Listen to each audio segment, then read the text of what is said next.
या मालिकेच्या आजच्या भागात आपण पाहणार आहोत, जेव्हा मारुती त्याच्या घरी येतो तेव्हा पारू पूजेसाठी छान तयार झालेली असते.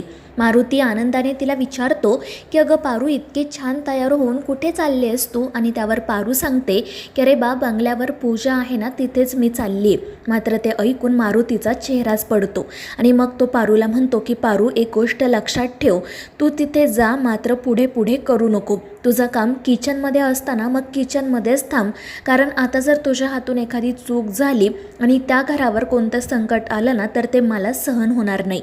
आणि मारुतीचं असं बोलणं ऐकून पारूला वाईट वाटतं. ती त्याला सांगते की बा, तू काळजी करू नको, मी काळजी घेईल. आणि मग ती तेथून निघून जाते. मारुतीला मात्र भीती वाटतच असते.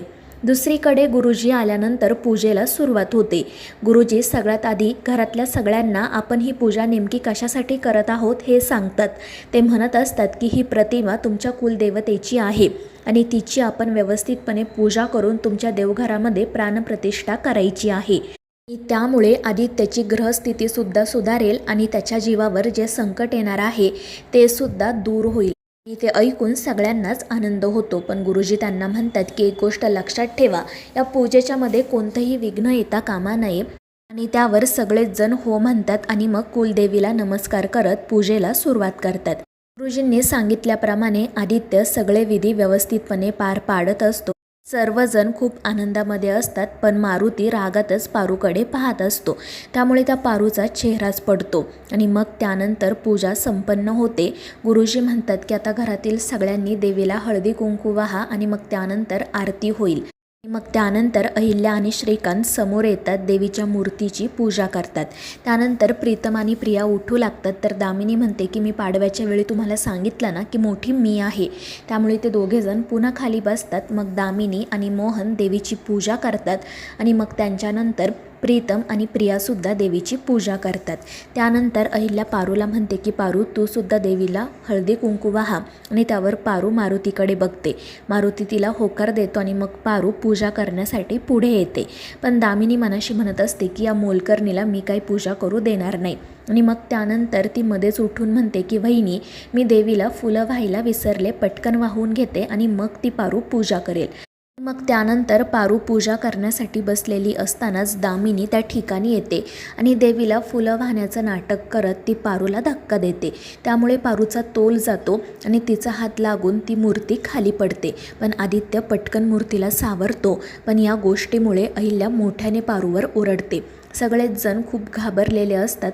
तर गुरुजीसुद्धा चिडून म्हणतात की अहिल्या देवी, मी तुम्हाला आधीच सांगितलं होतं की पूजेमध्ये कोणतंही विघ्न येता कामा नये. आता हे जे काही घडलं आहे ना, तो देवीचा अवमान आहे आणि आता त्यामुळे खूप मोठं संकट येऊ शकतं. आता तुम्हाला कोणीही या संकटाच्या प्रलयातून वाचवू शकणार नाही. आणि हे ऐकून घरातल्यांच्या पायाखालची तर जमीनच सरकते. पारू तर रडतच अहिल्याकडे पाहत असते. गुरुजी अहिल्याला म्हणत असतात की अहिल्या देवी, आता या मूर्तीची अशा प्रकारे घरात प्राणप्रतिष्ठा करता येणार नाही. मी ही मूर्ती माझ्यासोबत घेऊन जातो. मला थोड्या दिवसांचा वेळ द्या. गुरुजी यात्रेवरून आल्यानंतर पुढे काय करायचं हे आम्ही तुम्हाला सांगू. आणि ते ऐकून अहिल्या हो म्हणते. पण मग ती पारूवर खूप चिडते. तर दामिनीसुद्धा म्हणू लागते की वहिनी, मी तुम्हाला सांगितलं होतं ना की ह्या सगळ्याच्या पाठीमागे ही पारूच आहे. ही पारू जेव्हापासून आपल्या घरात आली आहे ना, तेव्हापासून घराची शांती भंग झाली आहे. आपल्या आदित्यसुद्धा हिच्यामुळेच त्या गुंडांच्या पाठी गेला होता. आणि ते ऐकून आदित्य म्हणतो की दामिनी काकू, तू उगाच काहीतरी बोलू नको. अगं, यामध्ये पारूची चूक नाही आहे. पण मग अहिल्या त्याच्यावरच मोठ्याने ओरडत्याने म्हणते की आदित्य, बस कर. हे बघ, माझा विज्ञानावर विश्वास आहे, पण त्याहीपेक्षा जास्त या सगळ्या गोष्टींवर विश्वास आहे. आणि मान्य आहे की पारूने तुझा जीव वाचवला, या घरावर खूप उपकार केले, पण म्हणून मग तिला आपल्या कुलदेवीचा अवमान करण्याचा काही अधिकार नाही आहे. मला कळतच नाही की ती सतत लुडबुड का करत असते. आज तिच्यामुळे पूजेमध्ये विघ्न आलं. आणि हे ऐकून पारू रडतच खाली मान घालते. तर मारुती देखील रागातच तिच्याकडे पाहत असतो. श्रीकांत अहिल्याला शांत करायचा प्रयत्न करतो, पण ती खूप जास्त चिडलेली असते. आणि त्यातच दामिनी अजून आगीत तेल टाकण्याचा प्रयत्न करत असते. पण अहिल्या तिलाही म्हणते की दामिनी, गप्प बस, नाहीतर आता माझा हात उठेल. कारण त्या पारूला तुझा धक्का लागला होता हे मी बघितलंय. आणि ते ऐकून दामिनी घाबरून गप्प बसते. पण मग गुरुजीच म्हणतात की अहिल्या देवी, जे घडायचं होतं ते घडून गेलंय आणि ही मुलगी एक निमित्त मात्र आहे. आता कोणालाही दोष देऊन काही उपयोग नाही. मी ही मूर्ती परत घेऊन जातो. 2 दिवसांनंतर यापुढे काय करायचं हे मी तुम्हाला सांगतो. आणि ते ऐकून अहिल्या म्हणते की ठीक आहे गुरुजी, आत्तापर्यंत तुम्ही जे सांगितलं ते आम्ही सगळं केलं, यापुढे सुद्धा करू. तुम्ही आम्हाला लवकरात लवकर काहीतरी उपाय सांगा. आणि त्यावर ते गुरुजी हो म्हणतात आणि मग ती मूर्ती घेऊन घरातून बाहेर पडतात.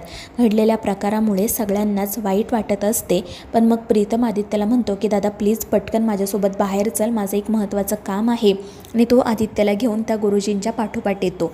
गुरुजी विचारत असतात की काय झालं, तर प्रीतम म्हणत असतो की गुरुजी तुमच्याशी महत्त्वाचं बोलायचं आहे. तर गुरुजी म्हणतात की हे बघा पूजेत जे काही घडलं त्यामुळे घाबरून जाऊ नका. संकट तर काही येतच असतात, पण तुम्ही किर्लोस्कर आहात, तुम्ही संकटांना पुरून उराल माहिती आहे मला, आणि आईची काळजी घ्या. तर प्रीतम म्हणतो की हो गुरुजी ते तर आम्ही करतोच, मात्र आम्हाला तुमच्याशी एका वेगळ्या विषयावर बोलायचं होतं. आणि मग तो गुरुजींना असं सांगतो की दादाला त्याच्या आयुष्यात एक महत्त्वाचा निर्णय घ्यायचा आहे, पण तो कधी घ्यावा हे त्याला सुचत नाही आहे. तो खूप कन्फ्यूज आहे आणि म्हणून आम्हाला तुमची मदत हवी आहे. पण आदित्य म्हणत असतो की अरे प्रीतम काही गरज नाही आहे याची. पण मग त्यावेळी गुरुजीच म्हणतात की आदित्य काळजी करू नको, तुला जो काही निर्णय घ्यायचा आहे ना तो तू पुढच्या आठवड्यात घेऊ शकतो, कारण उत्तम ग्रहस्थिती आहे. आणि हे ऐकून आदित्य आणि प्रीतम खुश होतात आणि मग गुरुजी तेथून निघून जातात. आदित्य तर आनंदाने प्रीतमला मिठीच मारतो. तर प्रीतम म्हणत असतो की आता तू पुढच्या आठवड्यात तुझ्या त्या डोळ्यावालीला प्रपोज कर, ती नक्की होकार देईल. आणि त्यावर आदित्यही आनंदाने हो म्हणतो. पण मग त्याला आठवतं की आई ओरडल्यामुळे पारू खूप नाराज झाली असेल, आता तिची समजूत काढायला हवी. त्यानंतर रात्री पारू एकटीच घराच्या बाहेर रडत बसलेली असते. तिला सतत अहिल्या रागाच्या भरात जे काही बोललेली असते ते आठवत असतं.